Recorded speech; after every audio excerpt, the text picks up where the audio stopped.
નમસ્કાર, આપ જોઈ રહ્યા છો નેશન પ્લસ ન્યૂઝ. હું છું આપની સાથે હેતલ ભગત. ગુજરાતમાં અંધશ્રદ્ધા નિવારણ માટે કાર્ય કરતી જન વિજ્ઞાન જાથા સંસ્થાનો સુરત ખાતે પ્રચંડ વિરોધ કરવામાં આવ્યો હતો.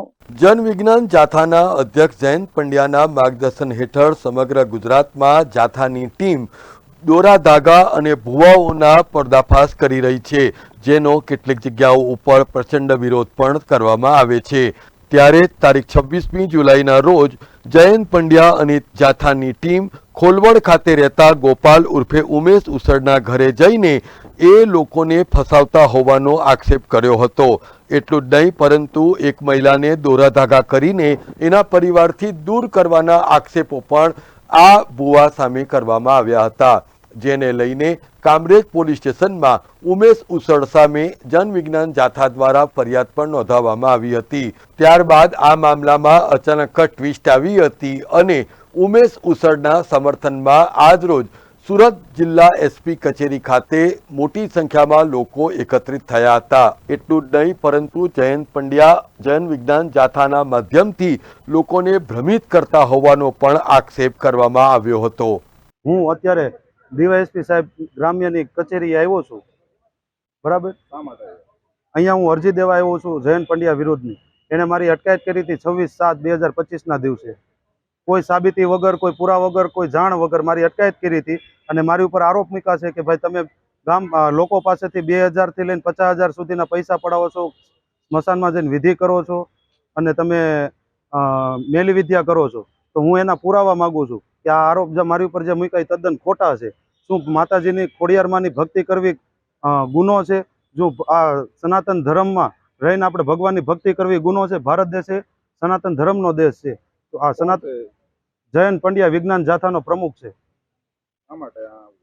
એ બસ મને એવું લાગે છે કે એ સનાતન ધર્મનો વિરોધી લાગે છે. મને એ સનાતન ધર્મના જે ભગવાન છે એનો વિરોધ કરે છે, ભક્તિ કરવાનો વિરોધ કરે છે. હું આમાં ન્યાયની માગણી કરું છું કે મને સાબિતી આપે. મારી ઉપર જે આરોપ મૂક્યા છે તદ્દન ખોટા છે. મને આરોપ જે મૂક્યા એની મને સાબિતી આપે.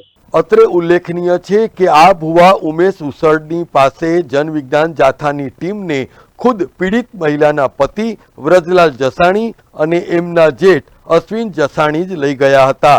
જો કે એ મહિલા પણ રજૂઆત કરવા માટે એસપી કચેરીએ આવી પહોંચી હતી અને જણાવ્યું હતું કે એના સાસરિયાના ત્રાસથી તેઓ ઘર છોડીને દૂર રહે છે.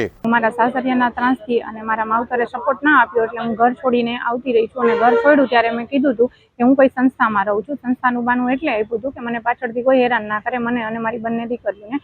અને હું અહીંયા ઓપેરા પ્રિન્સમાં રહું છું અને મારી છોકરીઓનું સર્ટી બરોડા હતું. તો લેવા જવા માટે મેં મારા પાડોશી ગોપાલભાઈને વાત કરી. ગોપાલભાઈએ મને પાડોશીના નાતે એક ભાઈના રીતે મને હેલ્પ કરેલી છે અને સર્ટી લેવામાં.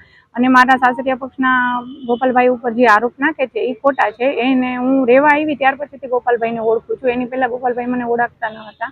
ત્યાર પછી 26 તારીખે મારા હસબન્ડ અને મારા જેઠ જયંત પંડ્યા બધા 20-25 જણા મારી ઘરે આવેલા અને મને માનસિક રીતે એટલી ટોર્ચર કરેલી કે અને મારા હસબન્ડને જોઈ અને મારી બંને દીકરીઓ પણ ગભરાઈ ગઈ હતી અને ડરી ગઈ હતી અને ધ્રુજવા લાગી હતી. કારણ કે જ્યારે પહેલા મને માનસિક ત્રાસ અને શારીરિક ત્રાસ મારા હસબન્ડ આપતા એ મારી દીકરીઓને યાદ આવી ગયું હતું. અને ત્યાર પછી ઉપરના માળે જે મારા ગોપાલભાઈ રહે છે ત્યાં ગયા હતા. હું ઘર છોડવા બાબતમાં ગોપાલભાઈનો કોઈ હાથ નથી, છતાં પણ એમને આમાં લે છે તો એ મને નિર્દોષ સાબિત જોઈએ.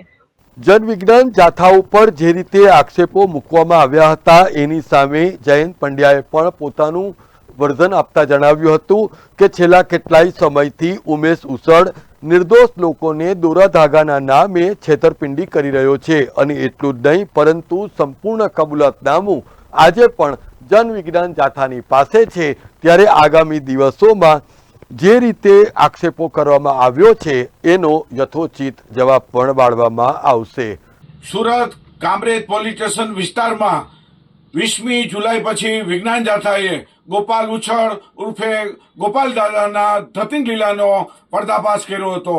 તેમને કબૂલાતનામું સ્વૈચ્છિક જાહેરમાં માફી માંગી લીધી અને લોકો સાથે શારીરિક, માનસિક, આર્થિક છેતરપિંડી કરે છે તેવી કબૂલાત આપી દીધી છે.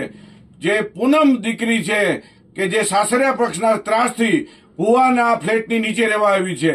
આ ભુવાએ તેની બંને દીકરીનો લિવિંગ સર્ટી લેવા માટે વડોદરા મુકામે ગયા હતા. પૂનમના માતા પિતા ભાઈ પૂનમથી વિરુદ્ધ છે અને તેને પણ વિજ્ઞાન જાથામાં નારાજગી વ્યક્તિ એના વિરુદ્ધમાં નિવેદન આપ્યું છે. જ્યારે સાસરિયા પક્ષની ખોટી વાત કરી લોકોની સહાનુભૂતિ મેળવવા માટે આ ભુવાના કરતૂતોને સાથ આપી અને આવા લોકો જે બ્રહ્મા નાખે છે તેનાથી સાવધાન રહેવા અપીલ કરે છે. આ ભુવો છે મામાદેવનો ભુવો છે અને પોતે માંડવામાં જાય છે, લોકોને ગુમરાહ કરે છે.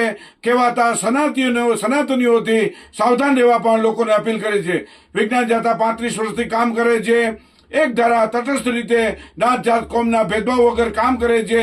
હવે કાદવ ઉછાળવાની જે પ્રવૃત્તિ છે તેની જાથા નિંદા કરે છે. બ્રહ્મા નાખી અને લોકોને ઉલ્લુ બનાવે છે. આવા ભુવાઓથી કહેવાતા હિન્દુ મુસલમાન કે શીખ કોઈ પણ વ્યક્તિ હોય જે લોકોને બ્રહ્મા નાખી અને છેતરપિંડી કરે છે તેનાથી સાવધાન રહેવા વિજ્ઞાન જાથા અપીલ કરે છે. Bureau report, Nation Plus News, Surat. સમાચારોના સતત અપડેટ મેળવવા માટે અમારી નેશન પ્લસ ન્યૂઝની યુટ્યુબ ચેનલને સબસ્ક્રાઇબ કરો, બેલ આઇકન દબાવો અને જોડાયેલા રહો ફેસબુક, ઇન્સ્ટાગ્રામ અને ટ્વિટર પર.